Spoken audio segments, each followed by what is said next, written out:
This episode of Crowdscene was recorded back when the show was called Kickstars. So every time you hear the words Kickstars, think Crowdscene.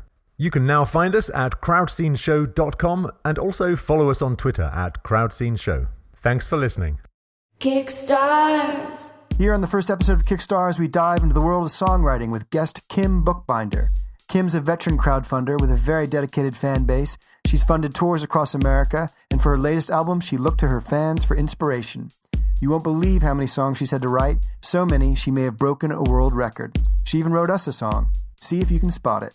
Kim's funny, inspirational, and we felt lucky to have her on the show. Here's a quick preview of today's episode as Kim talks about the moment that everything changed for her.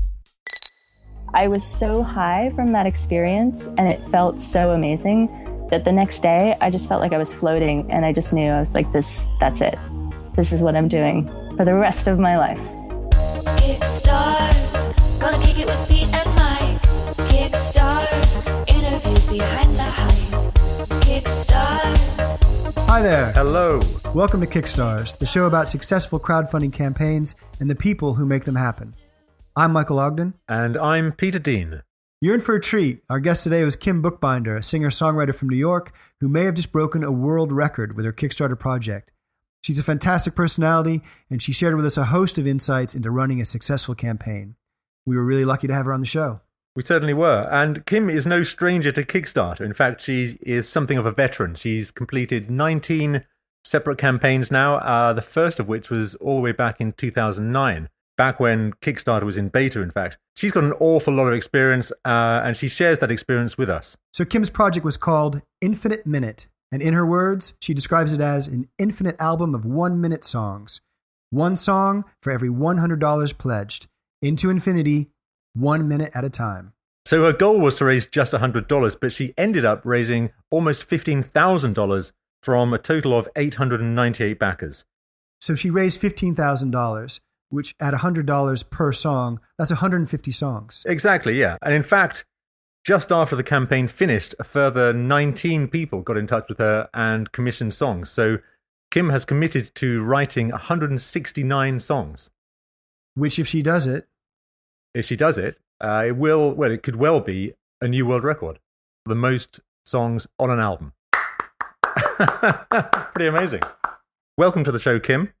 Hi, Mike and Pete. Hi. Thank you so much for joining us. For our listeners who aren't familiar with your project, how would you describe it to someone who hadn't heard of it before? Yeah, well, I want to write an album. I want to write as many songs as people want me to write. And I'm just going to write a song, a 1-minute song for every $100 I raise. And people can give me $1 each. And if 100 people give me $1, that's a song. Or one person can give me $1,000, and then I'll write 10 songs. And so, Pete, you contributed $1,000. Is that right? I did back your project, Kim. I don't know whether you knew that, but it wasn't not at the $1,000 level, not even at the $100 level, I'm afraid. Oh, you didn't get a song? No, afraid not. All right. I thought it was great that Kim, you said, so if you buy a song, then you contribute 2 words. Is that right? To generate that song. Is that right? Yeah. So, yeah. Pete, what 2 words are you going to? I'm going to put Pete on the spot. Your 2 words. What would it be? It would have to be Kick Stars. Yeah. That seems fair appropriate. Enough. I wish I'd thought of that at the time. It would have been a good song. How does it feel to have gone so far beyond your goal? What was so great about this Kickstarter, because it had such a low goal and it was just immediately successful, it just got to be success upon success. So that felt really good. Very early on, it kind of removed that tension and that anxiety of, am I going to pull this off? Yeah, it was really great. And everybody got to be excited about it. And it wasn't like when I fund albums in the past, they're more like, this is my art and it's really important to me. And if I don't make my goal, it feels like the world has made some kind of value judgment, which is not what's happening if you don't make your goal on Kickstarter. But it feels like that at the time. And when you reach that middle point, every Kickstarter has a slump in the middle. The first week is amazing. The last week is amazing. But the slump in the middle is terrifying. And if you haven't reached your goal yet, it can feel like really frustrating and sad. But this one was just, hooray. Right from the get-go. So one reason that we love the project is that there are an awful lot of songwriting projects out there on Kickstarter, But yours was really original. It wasn't just, I'm going to record an album, please help me out with that. It was this idea of, I can write songs, an almost limitless number of songs, and they're just going to be 1 minute long each. But we loved the fact that it was just very different from everything else that was out there. I think it felt very inclusive. I mean, it felt like there was almost a community experience of like, hey, let's get in there and support Kim. You mentioned you've done 17 Kickstarter campaigns in the past. Is that right, Kim? Yeah. Well, some of them were multiple campaigns that were part of really one campaign. I kickstarted a tour, and so I had 10 Kickstarters up, but it was all for one tour, but it was 10 different cities. Right. And when you set the goal of $100, was that based on a lesson that you learned from the past running campaigns? Yeah, well, the other campaigns I've done all had really high overhead costs, and this one has no overhead costs. It's a huge amount of work, and it takes a lot of time. But other than that, I don't have to make anything or ship anything or go anywhere. So as long as my time is paid for, and it has been, everything is great on top of that. So that's why the goal could be so low, is because there was no overhead. So, Kim, in terms of your background, I mean, you've been a musician for years. As you said, you're a touring performer, songwriter. Is your background? You come from a family of musicians? No, both of my parents are veterinarians. Wow. And my grandparents are from Holland, and they traveled a lot, which is probably why I'm good at touring. They actually had a trailer, and they would drive around the United States. And they would renovate Catholic churches, even though they were born Jewish. Wow. Yeah. So they sort of escaped war-torn Europe. And my grandfather was a Holocaust survivor. And they came to America and they rebuilt their lives and toured around rebuilding these Catholic churches, even though they weren't religious in any way. But they had this really interesting life. And so they would come to your town. They would come to your town, renovate the church and repair all the animals. That's probably not the right renovate animals. Renovation. Yeah, that must have been animal a pretty big renovation. Day. Those are my two words. I please. Animal renovation. Animal renovation. I'm writing this down.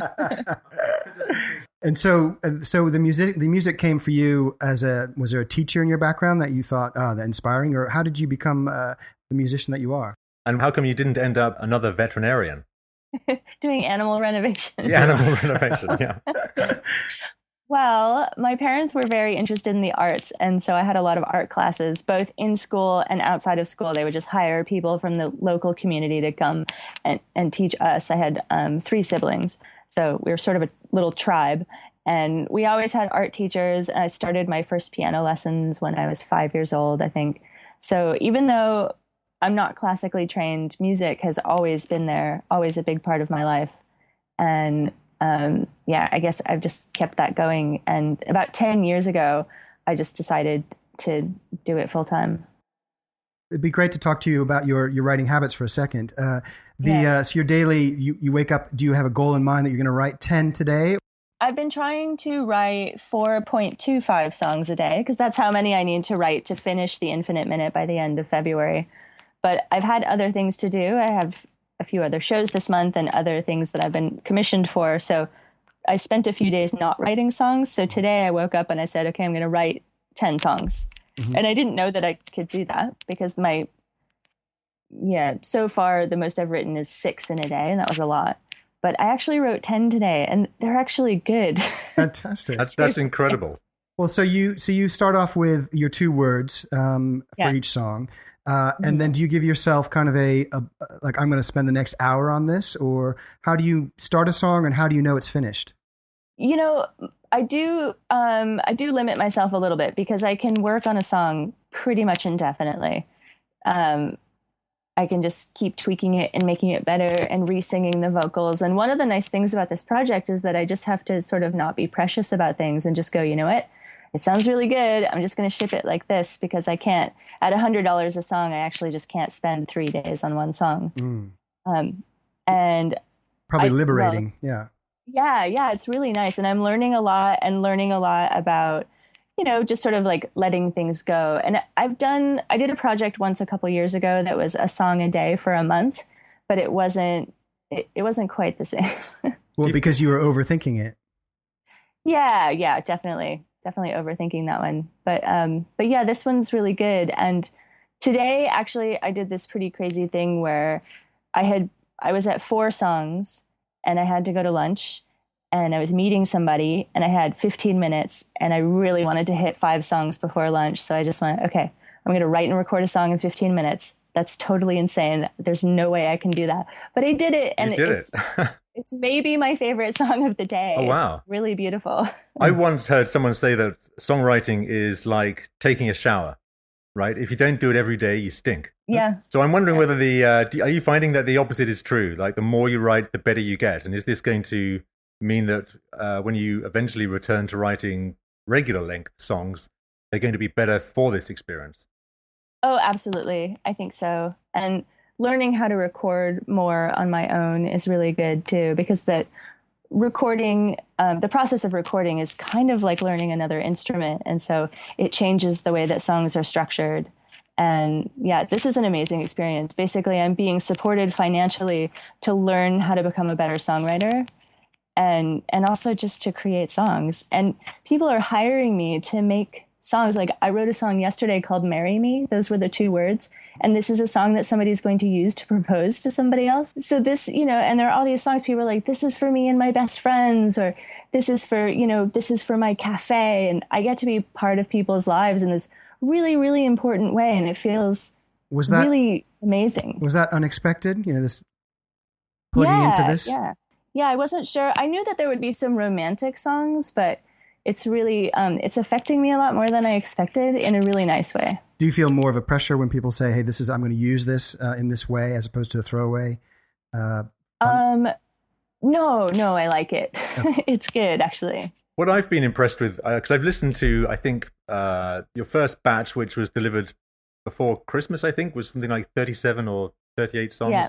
I was so impressed with the diversity of not only the tone of the song, whether it's kind of a sad song or an upbeat song or a funny song, but also instrumentally, there's an awful lot going on there, and I think that takes some doing to just have so much variety in what you're doing as well. Is that something that you deliberately set out to do? Yeah, absolutely. I mean, I really love the electronic songs, and I've been veering more towards electronica for the past couple of years, and it's much easier to record electronic music these days. But I love diversity, and I love being able to play all the instruments that I play. And so, it's really fun to be like, you know what, this song's going to be on guitar, this song's going to be on ukulele, this song's going to be on piano. Today, I finally recorded a theremin on a song. So, yeah, it's really fun. So right now you're in Melbourne, Australia, yes. Right? Yeah. Do you have what kind of equipment do you have there? I mean, you have a theremin. what about the didgeridoo? Yeah. No, I don't have a didgeridoo, but perhaps I could hire somebody to come in and play didgeridoo. Do you always travel with a theremin? I don't, but part of the really cool thing about doing this Kickstarter is that people were so excited about it that they started sending me instruments, and the theremin, actually the theramini, was one of the gifts that I got. And I got it when I was in New York, but it's so cool that I just made room in my suitcase for it. I can't wait to hear that one. And brought it with me. Is the trip to Australia part of kind of hiding away, knowing that you've got to write so many songs that you are away from New York for that purpose? No. The trip to Australia is because I don't like being cold, and New York is very cold. And most importantly, it's because I'm in love with an Australian. So did they get a song? Oh, yeah. So many songs. one minute song. Yeah. If you can write 10 a day. Well, let's talk about crowdfunding. At what point do you decide, hey, I have this idea and this seems like a natural for crowdfunding? Well, I've been crowdfunding since, 2009. I was one of like the first Kickstarters, like project number 131 or something, back when Kickstarter was in beta. So I've sort of, grown up, my solo career has grown up with crowdfunding and with people being aware of crowdfunding as a thing. And so I've always been able to think of projects that would be really good for crowdfunding. Like when I crowdfunded the tour, and it was one city at a time, and each city that got funded I would go to, and people got really excited about that idea. And then the Infinite Minute was just so perfect for Kickstarter. And it's a way that people get to be involved. They get to get a song. Even if you don't get a song, it's still exciting to watch me do this crazy thing. And did you choose a Kickstarter for a particular reason as opposed to Indiegogo or any other crowdfunding platform? Yeah, Kickstarter is the gold standard to me of crowdfunding. And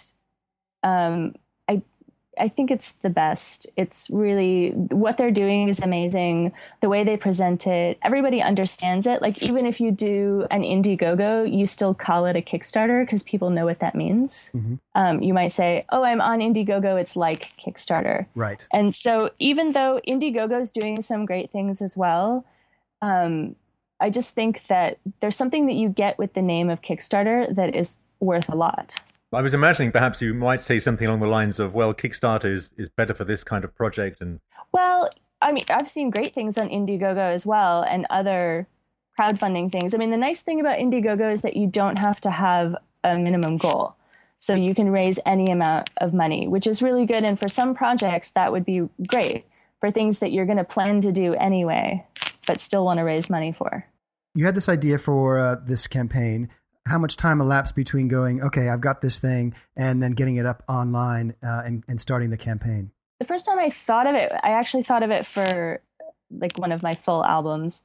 And I thought, okay, cool. Well, I'll just put up this campaign and I'll say, I will put a song on the album for every however much money raised. But a finished song on a pop album is way more expensive than $100. So right. It just seemed, I was like, how much, it's hard to put a price on it. It was like, maybe it's $3,000, but that just seemed like too much money. Mm-hmm. And then I saw my friend Zelda Devon, who is an amazing illustrator, and she was doing these speed paints, and she was charging people $60, and they got to give her 2 words, and then she would do an illustration in 20 minutes. And they were great.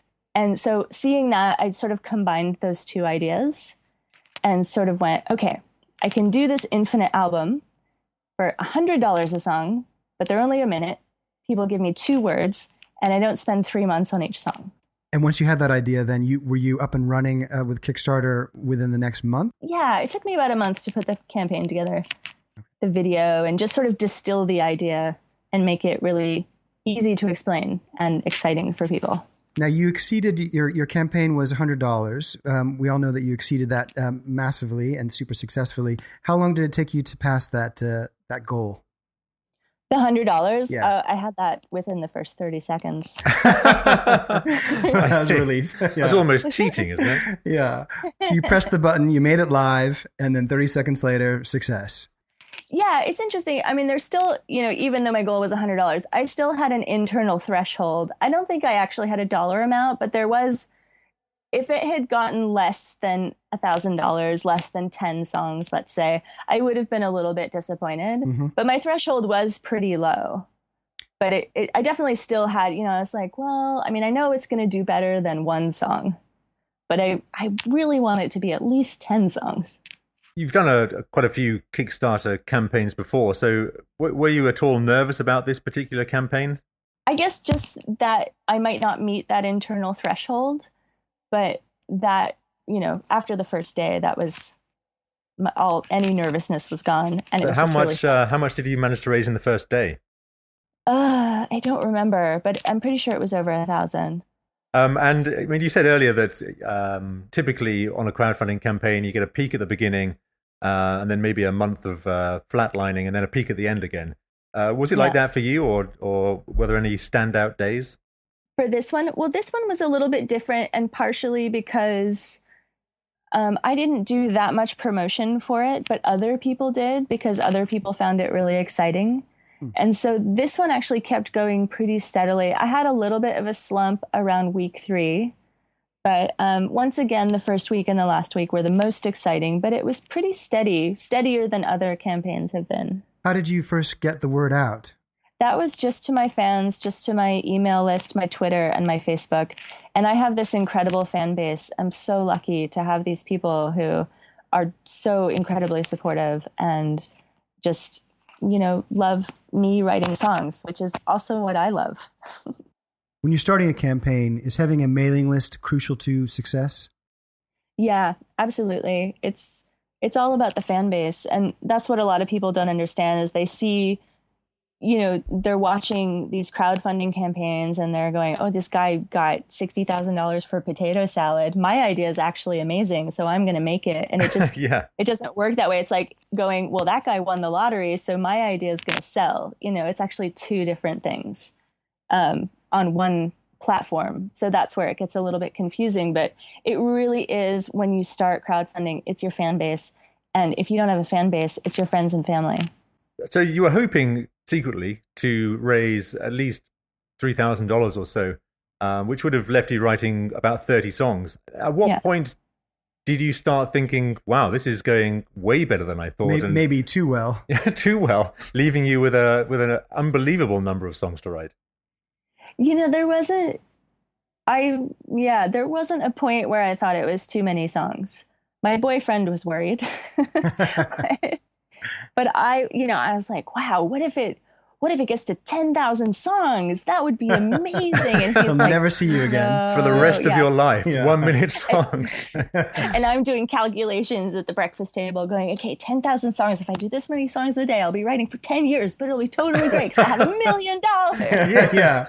That's what they call a high quality problem. There would have been a point probably around 1,000 songs where I would have really started to worry. But at the same time, it just, because the only cost is my time and my talent and there's no overhead, it really just becomes like I also didn't give a deadline, so I can just take a break, write a different album, do something else for work, whatever I want to do.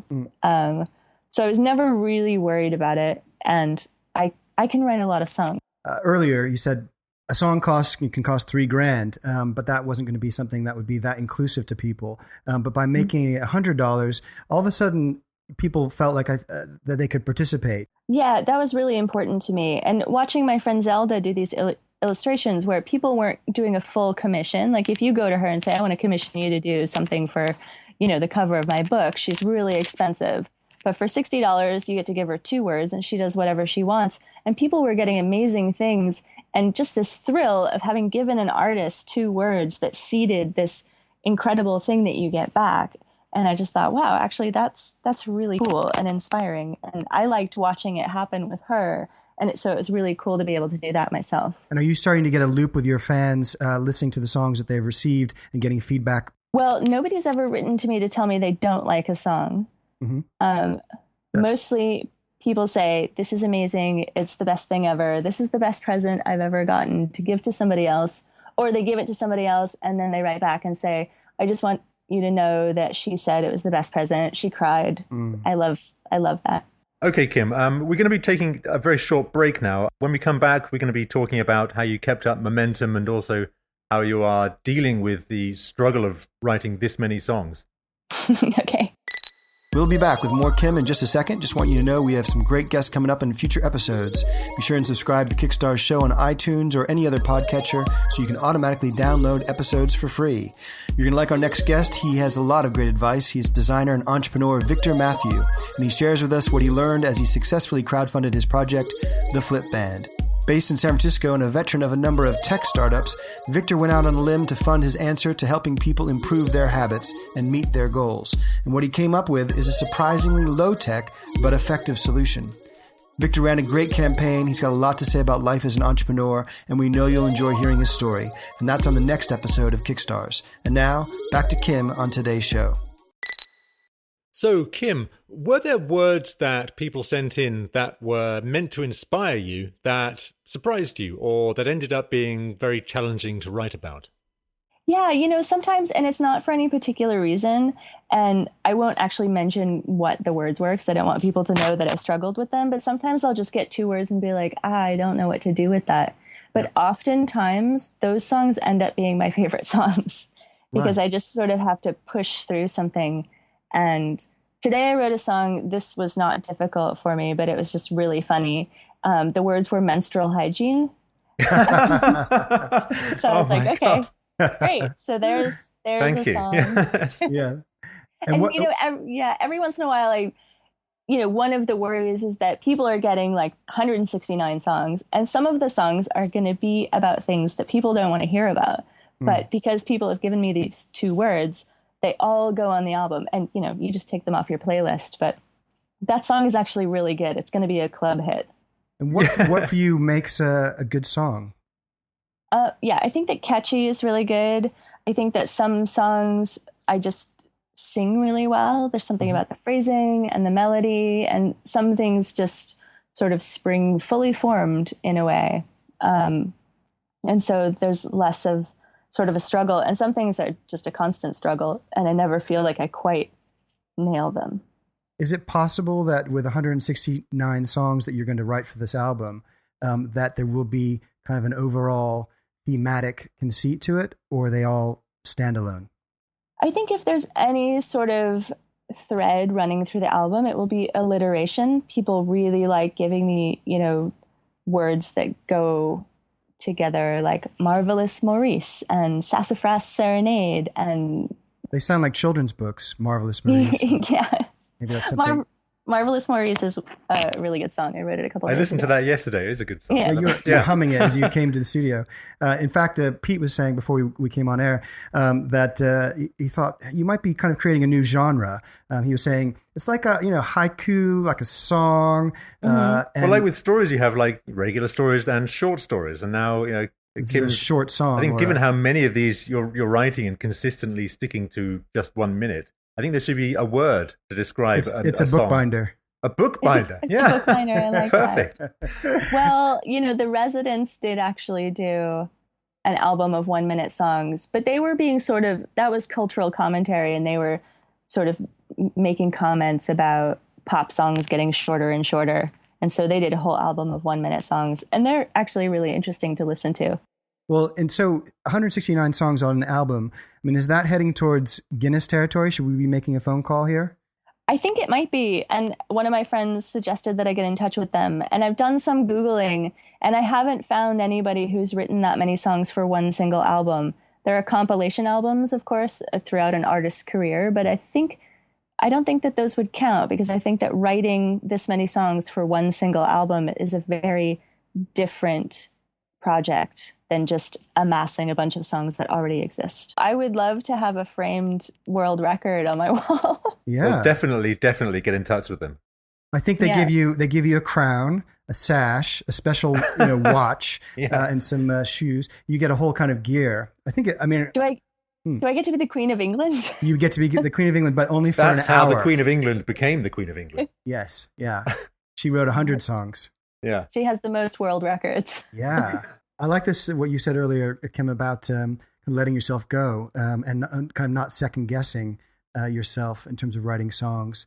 When you complete this project, is it ahead for you? Is it another album, or is that something that you're not going to think about until you're past this project? Oh yeah, I have another album in the works. It's called To the Wolves, and I've been working on it for about 6 months now. And it's actually nice to take a break from it. And sometimes I kind of do my best writing, kind of like dreaming my best songs, but just sort of in the back of my consciousness while I'm doing other things. And I just let, parts of my brain that I'm not really aware of think about the songs and work them out. Are there people that you look to who inspire you? I try not to spend too much time being directly inspired, but I'm obviously taking things in all the time, and I am definitely inspired by some incredible musicians that are putting music out right now. FKA Twigs, which actually, it took me a little while to actually get into her music, but I love her album now. St. Vincent put out what I think is the best album last year. Mm-hmm. I think if I was Kanye West, I would have been on that stage saying, St. Vincent should have won this album. Yeah. And how about when you were growing up? What were you listening to then? A lot of Simon and Garfunkel, which I still love. Amazing. And Simon and Garfunkel, and then Paul Simon, and then some Michael Jackson. I remember being very young and just knowing that I was going to marry him someday. You and Lisa Marie Presley. Yes. I think those, probably Simon and Garfunkel, were the most. My favorite record, actually, when I was little, was a vinyl record that we had of thunderstorms. And I used to put that on and then hide behind the couch. Wow. And that was my favorite thing to listen to. It's kind of a very evocative soundtrack of rain. Right. Yeah, and thunder. Gosh. Can I ask you, you mentioned 10 years ago you decided to become a full-time musician. At that point, were you working a job, and was there a great debate about that decision? Nope, there really wasn't. I pretty much do everything I do 100%. So I got myself a guitar, and my sister was teaching me guitar at the time. And then I was working at a restaurant, and my boss was having her 40th birthday party. And she said, "Would you guys like to play at my birthday party?" And I said, "Sure. I got a guitar a month ago. I can show it. This is great." So we played at her birthday party, and I was so nervous. I thought I was going to throw up for a week in advance. And then the night of the party, I was so sick. But then we got on stage and we sang our songs together, and it was this captive audience of 40 people who just totally loved us, because some of them knew us and the rest of them were stuck in the room. But I was so high from that experience, and it felt so amazing, that the next day I just felt like I was floating, and I just knew, I was like, that's it. This is what I'm doing for the rest of my life. And were you doing cover songs or original songs then? All original. We kind of had a rule that we didn't do cover songs. We used to do Ring of Fire by June Carter Cash, which is a great song. But when we were first learning to write songs, we would play our songs and then we would sing Ring of Fire. And we're sisters, so we have amazing voices together. So we would sing that, we would get off stage, and everybody would say, "Oh, I love your cover of Ring of Fire." And we would go, "Cool. What about our songs?" Right. Yeah. So we just made this rule where we were like, no cover songs, because we didn't want to fall into the trap of, doing the easy thing. And I think we would learn cover songs, but we wouldn't perform them. And I think that actually forced us to be better performers. Kim, we'd love to play one of your songs on the podcast. Would that be possible? Yeah, I can send you the 10 that I wrote today if you'd like, and you can pick one. Today you wrote 10 songs. Can you talk us through the writing of one of those? Yeah, I wrote 10 songs. And after song 8, I really thought, okay, I actually just have no songs left in me today. And then I went and got dinner. And then I came back and I wrote a 9th song. And then I knew that I was going to be doing this interview. And I didn't know if I was going to have time. But I looked at my list of words, and there were 2 words that stuck out to me. And the title of the song is Wood Nymph. And so I just started playing around with different synthesizer tones, and I came up with this really beautiful loop that was different than anything else I'd written today. And I was singing in a lower register. And this was one of the songs that really surprised me, because I really thought at this point, I had nothing left at this point. Nothing beautiful is going to happen. And then it did. And I really love this song, Wood Nymph.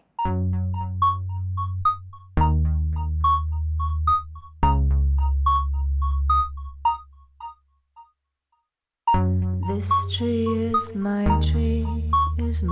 home.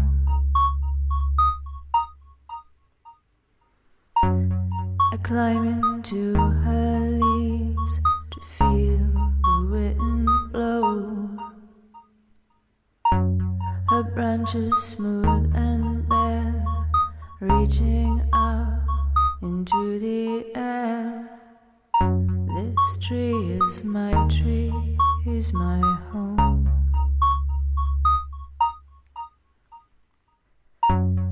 Forest calls to me, I call back to her. This tree is my home. So with Wood Nymph, is your approach first to write words on paper, or you're playing music and then finding words through the music? For this one, I started with the synthesizer, and that loop led me into the words. And were you surprised in the end what the song was about? Yeah, in a way, because I don't actually use the words wood nymph. Not everyday speech. I don't use either of those words. But even in the song, most of the songs, people give me 2 words and I use those words in the song. Mm-hmm. But in this one, I just didn't even use those words. And so something a little bit different came out, and it's not quite as literal as other songs where people give me words and then I say them and then sing what they're about. Yes. Yeah. Now, I have an idea for you. What about gathering all the people that have contributed to your songs and making this project happen into one big concert hall? That would be amazing. And to meet these people in person. Yes, that's your next project, surely. I'd love to see Let's that. do it. I'd back that. So looking back, Kim, on the campaign, what was something that surprised you the most? I think actually just how much trust people were giving me in writing these really important moments in their lives, and how many people also were saying that they had never backed a Kickstarter and had never wanted to back a Kickstarter, but that this one was really cool and different. And so it brought them into the fold. And I feel really good about that, because now that they've dipped their toes, they're probably going to fund some other people as well and find some really cool art for themselves to be part of. I think what you did was very clever in that you made the barrier to participate so low that it was like a no-brainer. There was really no reason not to get involved if you read the campaign page and saw the video. Yeah, well, that's the thing, is that for $1 you get 169 songs. So if there isn't a single song in there that you don't like, I mean, that would be pretty amazing. So you're at least going to get, let's say 20 songs that you like for $1. That's pretty great. That's pretty good value. And that's if you're super picky. Yeah, exactly. Because that's a lot of songs. I'm loving listening to them all. I didn't hear any reggae songs, though. No, I haven't done reggae. I haven't done hip hop. I haven't done metal. I haven't done R&B. Oh, you've got 30 more days or so, right? I haven't done any classical, no opera. No opera. Yeah, there's. Yeah.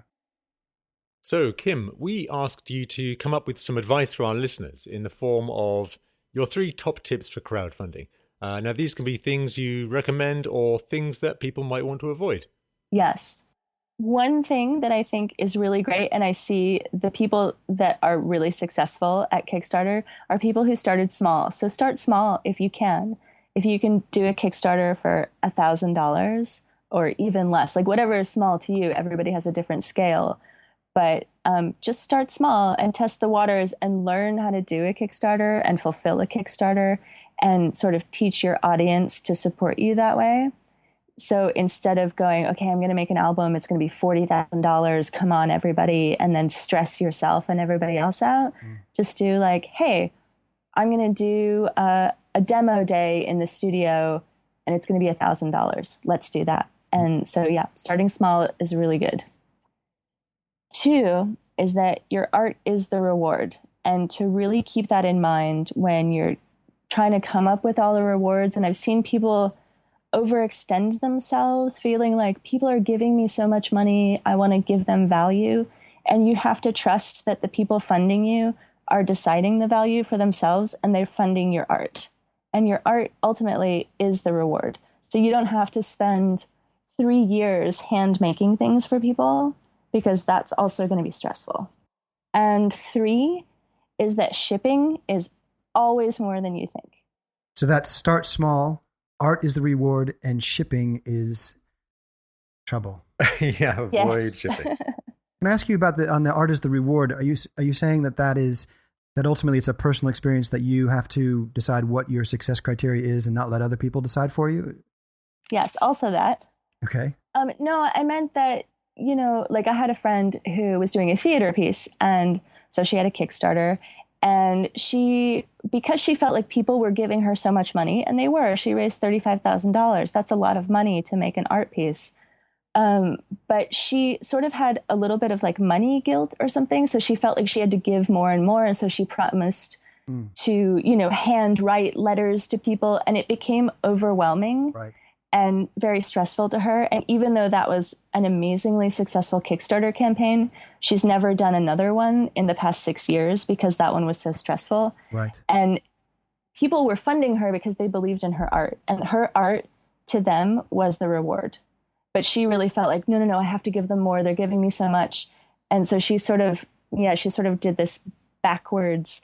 She made it unsuccessful by working too hard for something that people were more than happy to, help her with. I think that's excellent advice. I've certainly noticed some projects that go way beyond their goals start offering all sorts of stuff that doesn't really fit with the spirit of the project.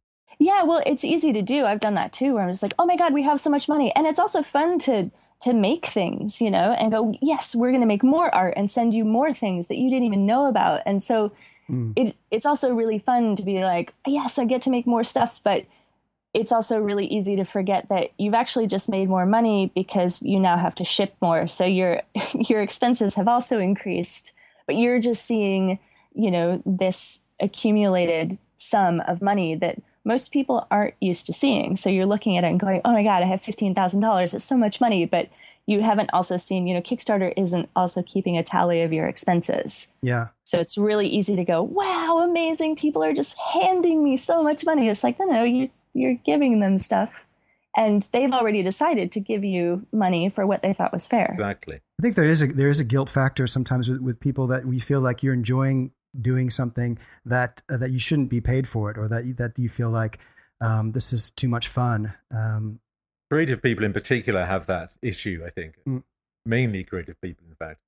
Yeah, definitely. And crowdfunding does have this, definite edge of charity to it, which is unfortunate because we need to really uncouple art from charity in our culture, because art is really important. Do you also have to kind of uncouple art from being famous, being mega successful? Yeah, that one's sort of tricky in a way. Like, there are really kind of two main types of crowdfunding campaign. One of them is help me make art, help me make this crazy thing. And the other one is a pre-order of a product. Mm-hmm. And they all get, the story of all of them is the same. It's all help me make this crazy thing. Mm-hmm. But tech and games are really clear. It's like you're buying a product that you need to actually have the physical thing to enjoy this. And then there's like dance and theater where there's no physical thing and it's just the art. Mm-hmm. And then film and music kind of fall between them because, we're sending you DVDs or we're sending you CDs, but you can actually stream a film or an album. I think it's exciting though when you feel like you're kind of buying into that person in some way. I mean, that certainly you fall into that category as someone who you feel like you want to be part of your experience as opposed to buying a product. I know that with the show that we're doing here, that kind of fascinated by that passion that it takes to take an idea and realize yourself is kind of what we're after, as opposed to the pre-order of product sales. Yeah, well, that's the interesting thing about crowdfunding and what it's done is that it's really like there's so much music in the world and there are so many people making music and a lot of it can sound sort of similar. But what each artist has that nobody else has is that you are yourself and you are the only one of you that's doing what you do. And crowdfunding has really, brought that out and made people realize that, you are the only you, and that's why people are buying what you're doing. So before we go, it's time for what we're calling guest picks. This is where our guest tells us about another crowdfunding campaign that, for whatever reason, you think is pretty cool. So what have you got for us, Kim? Okay, I have 4, and I'll talk about them really quickly. Okay. TLC, the girl group from the 90s, is doing a Kickstarter right now. Are they? This is a great example of how crowdfunding is for everyone. She Makes War. She's got a Pledge Music campaign up. Her album is going to be amazing. Her past albums were amazing. She's fantastic. She's touring the UK really soon. That's part of her campaign. Jonathan Mann, who I talked about earlier, Song a Day Man, he has a Patreon. Patreon is an ongoing funding platform. And so you can pledge for each song that he writes or every week of songs that he writes. And the last one is Rachel Rossman, who's got an Indiegogo for a calendar of watercolor paintings she's done. And her watercolor paintings are really beautiful. Kim, we're going to wrap up, but is there any question that we haven't asked that you'd like us to ask, or anything you'd like to kind of comment on? No, I don't think so. You've asked a lot of really good questions. Thank you. Well, thank you. Any words to live by? Any motto that we should subscribe to? Always be yourself. Thank you. And where can people go online to find out a little bit more about you and your forthcoming projects and your album, To the Wolves? KimBookbinder.com. KimBoekbinder.com. And also Twitter at Kim Bookbinder, Facebook at Kim Bookbinder Music. So if you put that name on the internet will know. The internet does know. The internet always does. We wish you all the best, Kim, and we certainly hope that you get that world record too. Yes. Thank you. Guinness. We've been speaking to a Guinness winner, Pete. Yeah. Pretty fantastic. Thanks, Kim. Thank you so much. This was really great. So that was great talking to Kim Bookbinder, future world record holder with 169 songs on one album. Absolutely. Pretty amazing. You could go for one world record yourself, Pete. What would that be? My world record would be the most number of songs on an album. Oh. Does Kim... bear with me. Okay. So Kim's done 169 1-minute long songs on an album. I'm figuring if I can just write maybe 170 2-second songs. 2-second sons. Oh, yeah. I'll write a couple of those with you. Go for it. Okay, I've got one right now. Ready? Already? Yeah, 2 right. seconds. Go. Ready? Time me. Go. Beep, boop, boop, beep, bop. That's more of a tune than a song. Well, it's a work in progress. Okay. So you've been listening to Kickstars, the show about successful crowdfunding campaigns and the people who make them happen.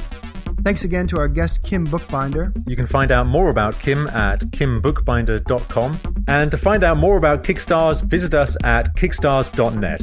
And while you're there, sign up for our newsletter and keep informed about our upcoming guests. Our thanks to the very talented songwriter Kim Bookbinder for the Kickstars theme music. For more on Kim, do check out kimbookbinder.com. Special thanks to Jim Fowler, Nick Esdale, Margaret Ogden, Matt Smith, Rupert Harris, and Scott Eaton for their help in launching the show. Thanks for listening.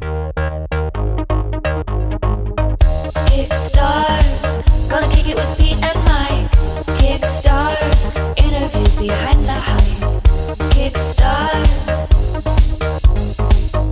Kickstars. What do you do? What do you say to make crowdfunding go your way? Kickstars, Kickstars.